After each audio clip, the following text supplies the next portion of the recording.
खबर आ रही है। आपको बता दें कि पाकिस्तान की तरफ से सीज फायर का उल्लंघन किया गया है। बड़ी खबर इस समय जम्मू कश्मीर के कई सेक्टर में फायरिंग जारी है और जम्मू कश्मीर से बड़ी खबर आ रही है जहां पर पाकिस्तान की तरफ से सीज फायर का उल्लंघन किया गया है।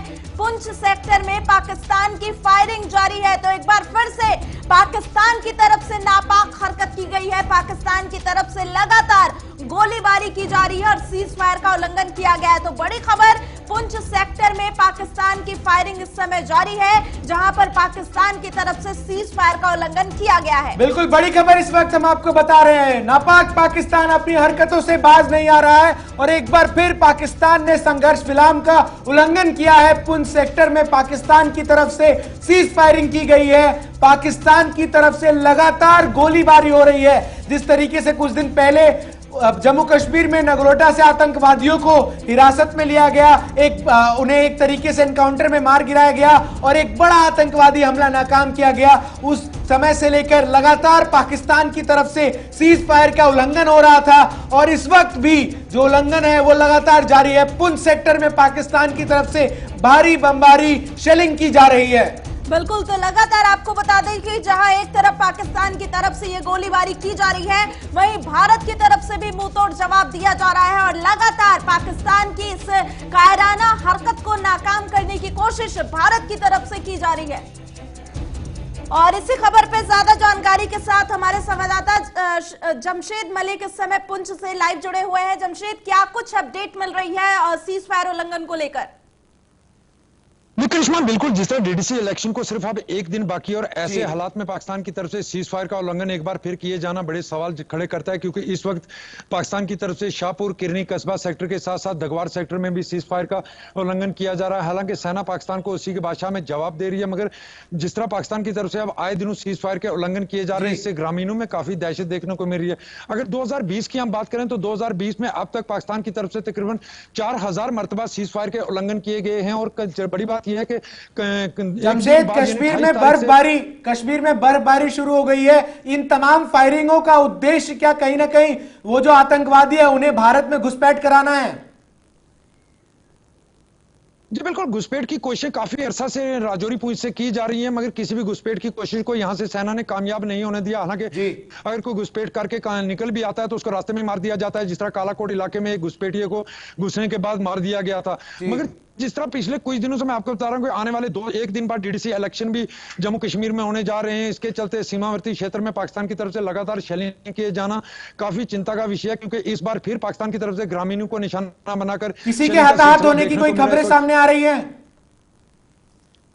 जी अभी तक किसी के हताहत होने की खबर सामने नहीं आई है, क्योंकि इस वक्त बहुत ज्यादा शिद्दत की शेलिंग पाकिस्तान की तरफ से दगवार, कस्बा, किरनी सेक्टर में देखने को मिल रही है और इस वक्त लोगों में काफी दहशत है और लोग इन इलाकों में महफूज अपने इलाकों में छुपे हुए हैं, क्योंकि पाकिस्तान की तरफ से एक बार फिर ग्रामीणों को निशाना बनाकर शेलिंग की जा रही है। जमशेद, अगर जवाबी कार्रवाई की बात की जाए तो अभी वहां पर क्या कुछ स्थिति है और भारत की तरफ से क्या कुछ कार्रवाई की जा रही है?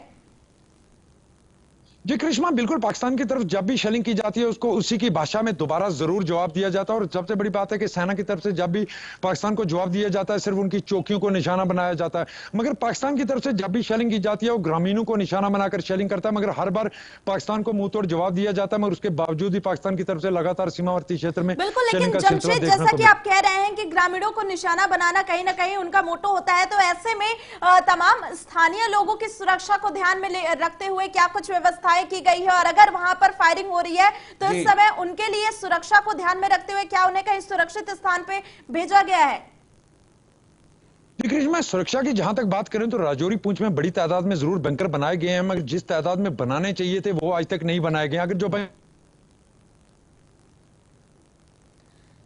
तो यहाँ पे शायद संपर्क नहीं हो पा रहा जमशेद से, लेकिन लगातार हम आपको बड़ी अपडेट दे रहे हैं कि किस तरीके से पुंछ सेक्टर में पाकिस्तान की तरफ से एक बार फिर से नापाक हरकत करते हुए सीज फायर का उल्लंघन किया गया है और यहाँ पर वहां के तमाम स्थानीय नागरिकों को कहीं ना कहीं पाकिस्तान की तरफ से निशाना बना के ये फायरिंग की जा रही है। जैसा कि अपडेट हमारे संवाददाता लगातार पुंछ सेक्टर से दे रहे थे और बता रहे थे कि किस तरीके से पाकिस्तान की तरफ से लगातार गोलीबारी की जा रही है, लेकिन भारत की तरफ से भी उसी की भाषा में उसे जवाब भी दिया जा रहा है। बिल्कुल, एक सीधे तौर पर जिस तरीके से जमशेद ने बताया 4000 बार पाकिस्तान इस साल संघर्ष विराम का उल्लंघन कर चुका है। जमशेद मलिक हमारे साथ जुड़े हुए हैं, लगातार अपडेट दे रहे हैं। जमशेद, जैसा कि आप जिक्र कर रहे थे कि बंकरों की बात की जाती है, हमने जम्मू कश्मीर के कई इलाकों में देखा है कि जहां इस तरीके से सीज फायर का उल्लंघन होता है, फायरिंग होती है, वहां तमाम बंकर बनाए गए हैं, लेकिन लगातार उन्हें लेकर शिकायतें भी आती रहती है कि वहां पर वो व्यवस्थाएं नहीं होती है जो लोगों को मिलनी चाहिए।